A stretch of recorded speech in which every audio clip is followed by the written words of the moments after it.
Est-ce que ça ne serait pas le moment de dire Cocorico? Si comme moi vous avez vibré comme jamais pendant les championnats du monde de Lenzerheide, vous devez avoir hâte de glisser l'œil dans le viseur pour débriefer tout ça ensemble.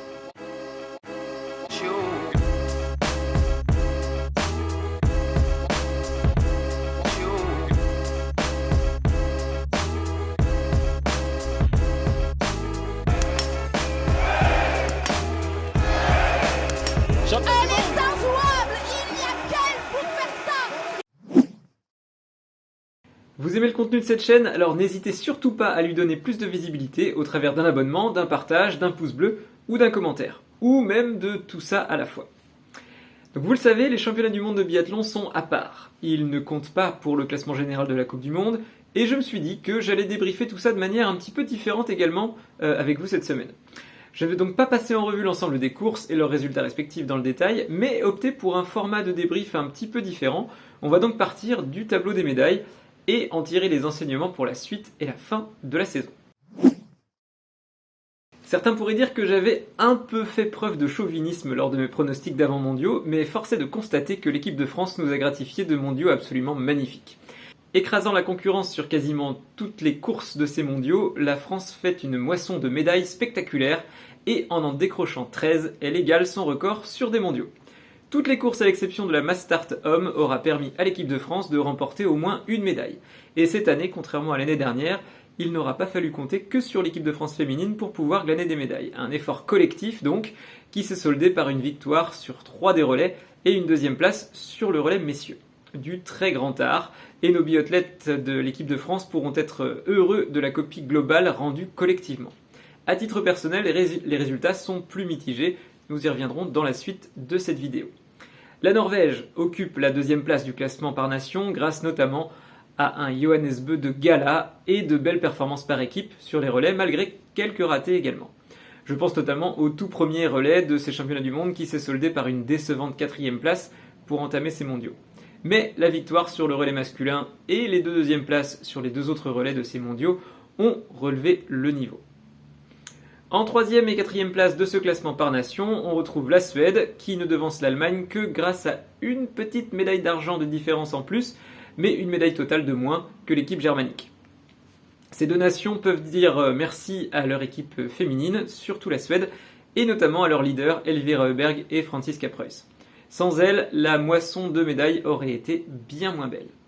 En 5e place, on retrouve les États-Unis et la belle histoire Campbell Wright, auteur d'un back-to-back argenté sur le sprint et sur la poursuite. On y reviendra plus en détail. La République tchèque a réussi à créer la surprise sur le tout premier relais mixte de ces mondiaux en effectuant une course référence et en arrachant la médaille d'argent. L'Italie passe globalement à côté des mondiaux et devra resserrer les boulons en vue des Jeux Olympiques d'hiver l'année prochaine qui se dérouleront à domicile. Seul Tommaso Giacomel est parvenu à arracher une médaille d'argent sur l'individuel. On peut imaginer qu'un retour en grâce de Lisa Vitozzi la saison prochaine pourrait insuffler une énergie neuve à cette équipe italienne qui semble bien orpheline de la vainqueur du Gros Globe de Cristal de l'an dernier. Enfin, Suvi Minkinen parvient à accrocher une médaille de bronze pour le contingent finlandais, et cela est vraiment mérité au vu de sa magnifique saison cette année. On entre dans le détail des médailles par athlète, et on commence donc du côté du circuit féminin. Notez que sur ce graphique, les médailles individuelles et collectives sont comptabilisées sans distinction. Le podium est tout simplement trusté par 4 biathlètes de l'équipe de France. Julia Simon réalise des mondiaux de très haute voltige avec 4 médailles d'or, dont 3 en relais et une sur l'individuel. Elle a été intraitable derrière la carabine sur tous les relais auxquels elle a participé et par la même occasion remporté. Même chose pour l'individuel. Par contre, sur les autres courses individuelles, elle a été l'autrice de grosses craquantes au tir, l'empêchant de pouvoir espérer quoi que ce soit. Mais franchement, à titre personnel, j'ai trouvé qu'elle avait encore une fois fait preuve d'un engagement sans faille, avec surtout un tir particulièrement rapide et faisant souvent mouche. Aurait-on retrouvé la grande Julia Simon pour cette fin de saison? Pourrait-elle se hisser sur le podium du classement général de la Coupe du Monde? Franchement, pas impossible. Au rayon des retours en grâce, Justine Brezès-Boucher n'est pas en reste. Elle remporte la médaille d'or sur le sprint et parvient à rester sur le podium pour arracher le bronze sur la poursuite et remporte également le relais féminin. Quel bonheur de l'avoir retrouvée si souriante après sa victoire, ça faisait vraiment très très plaisir à voir. Elle a été, comme à son habitude, et même encore plus une véritable fusée sur les skis. C'était vraiment particulièrement impressionnant. Elle a malheureusement été plombée par de trop nombreuses erreurs sur l'individuel et la mass start, mais parvient tout de même à terminer 9ème de l'individuel avec 3 fautes, donc 3 minutes de pénalité, et à terminer 10ème de la mass start malgré, tenez-vous bien, 7 fautes, donc 7 tours d'anneau de pénalité.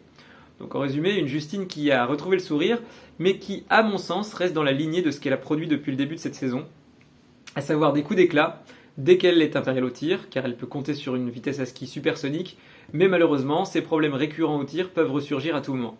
Mais il y a quand même du mieux, et ça fait vraiment plaisir à voir.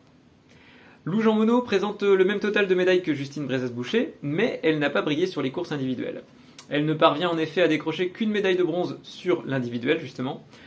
Toujours placée, mais rarement sur le podium sur ces mondiaux, je la voyais écraser la concurrence, et ça n'a finalement pas été le cas. Je craignais une baisse de régime, ça n'est pas forcément le cas non plus. Elle réalise également de beaux relais sur ceux sur lesquels elle a été alignée, mais au jeu de qui est la plus en forme à l'abord de ce dernier bloc de 3 étapes pour clore la saison, on retrouve juste derrière, et sans surprise, Franziska Preuss et Elvira Heuberg. Je dois avouer que je ne voyais pas Franziska Preuss lors de mes pronostics remportés de victoire, mais souvent être sur le podium. Bon, résultat des courses, elle a souvent été sur le podium, mais elle est parvenue à remporter une médaille d'or sur la poursuite de la plus belle des manières. Objectivement, elle m'impressionne. Cette saison, elle a vraiment franchi un cap. Elle a toutes les cartes en main pour remporter le gros globe cette saison, elle est impériale derrière la carabine, et elle l'a une nouvelle fois confirmé lors de ces mondiaux. On l'a senti un peu émoussée en fin de deuxième semaine, notamment sur la mass start, où sur les skis, il n'y avait tout simplement plus de jus, et en même temps ça peut se comprendre, mais ce que je trouve très très fort chez elle, c'est son intelligence de course.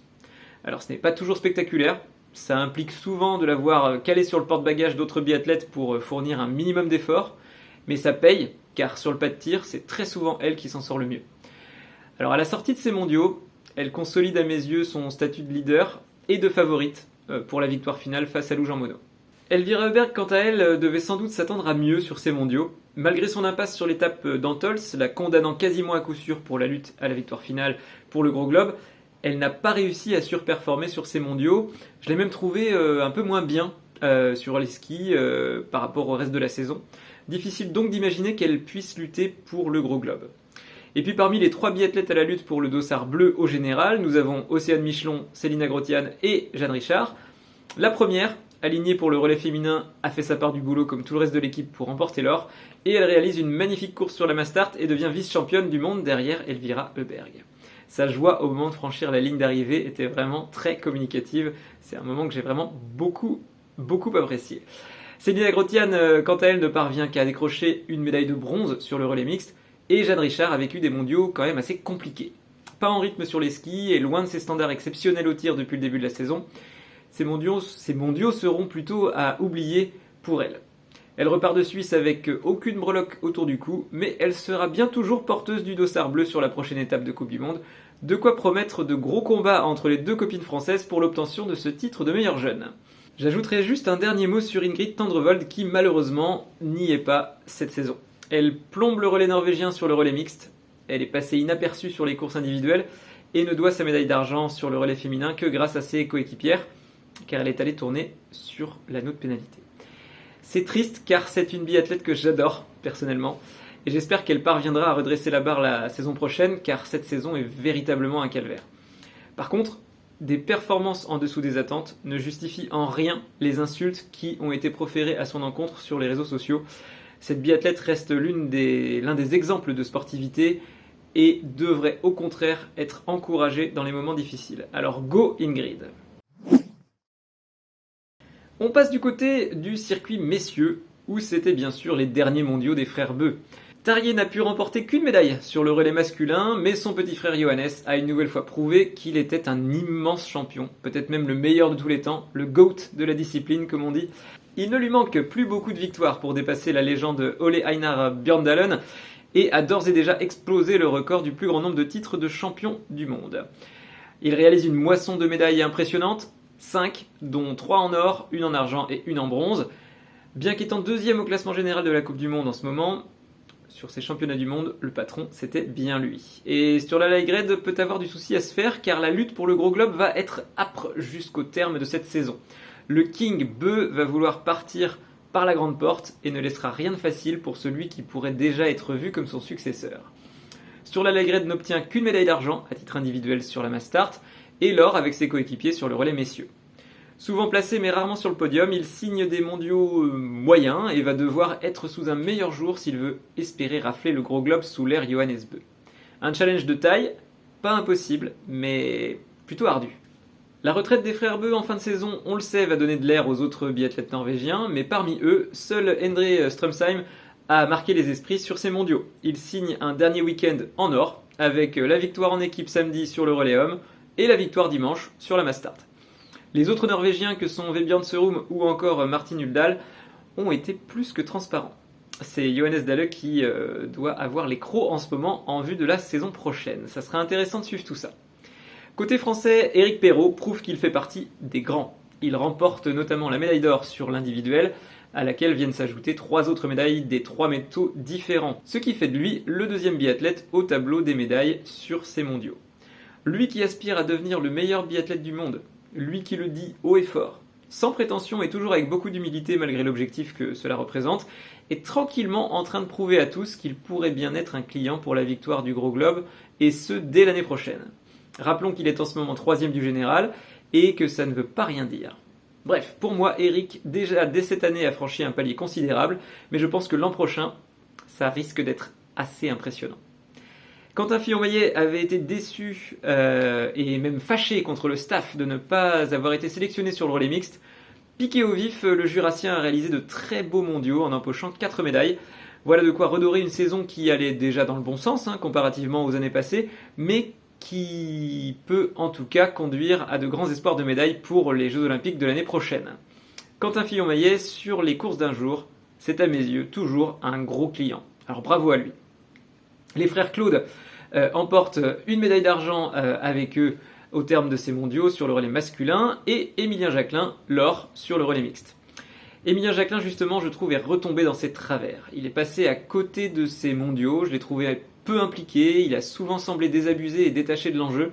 C'est vraiment dommage car depuis le début de saison je l'avais trouvé avec un état d'esprit vraiment remarquable. Espérons que cette parenthèse des mondiaux n'était bien qu'une parenthèse.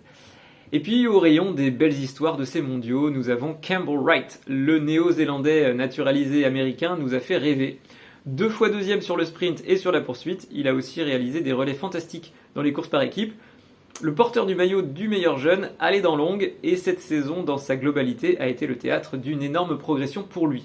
Il s'est même payé le luxe de suivre, voire même d'attaquer Johannes Bö dans certaines difficultés sur les épreuves de ces mondiaux. Sans complexe, ce joyeux luron n'a pas fini de nous surprendre. Rien ni personne ne pourra l'empêcher de remporter le classement annexe de meilleur jeune cette saison, c'est certain. Les Allemands, quant à eux, n'ont pas brillé du côté masculin, et les Suédois encore moins, puisque aucun Suédois ne fait partie de ce classement. Mention spéciale aux Tchèques, encore une fois, pour leur médaille d'argent sur le relais mixte. Le moment fort, pour moi, c'est le tour d'honneur de Johannes Bö en tant que dernier relayeur lors du relais messieurs. Je l'ai senti tellement heureux, décontracté, souriant, presque soulagé. Et puis ce fameux check avec Quentin Fillon-Maillet, c'était juste tellement cool. Bref, un champion hors norme, mais aussi un chic type. C'est certain que ce biathlète va nous manquer. Mais il nous reste encore 3 étapes pour en profiter. Justement, regardons de plus près ce qui nous attend pour la suite de la compétition. Direction Nové Město dans une grosse semaine environ pour un combo sprint-poursuite à titre individuel et un dimanche de relais par genre. Un sprint qui va donc être comme toujours extrêmement important en vue de la poursuite. Il ne reste en effet plus que 7 courses individuelles avant la fin de saison. C'est la dernière ligne droite et il ne va plus falloir laisser le moindre point en route pour pouvoir espérer emporter le gros globe de cristal. Espérons que les duels Franziska Preuss ou Jean Monod chez les femmes et Johannes Bö sur la light red chez les hommes soient à la hauteur de nos attentes. En tout cas, j'ai particulièrement hâte de voir ce que va donner cette fin de saison. C'est la fin de ce débrief sur les mondiaux. N'hésitez pas à partager vous aussi vos ressentis suite à ces mondiaux et qui vous voyez remporter la victoire finale dans la course au gros globe dans les commentaires. Si cette vidéo vous a plu, n'hésitez pas à vous abonner, à partager et à liker. On se retrouve très vite pour une nouvelle vidéo biathlon. D'ici là, gardez bien l'œil dans le viseur. Ciao!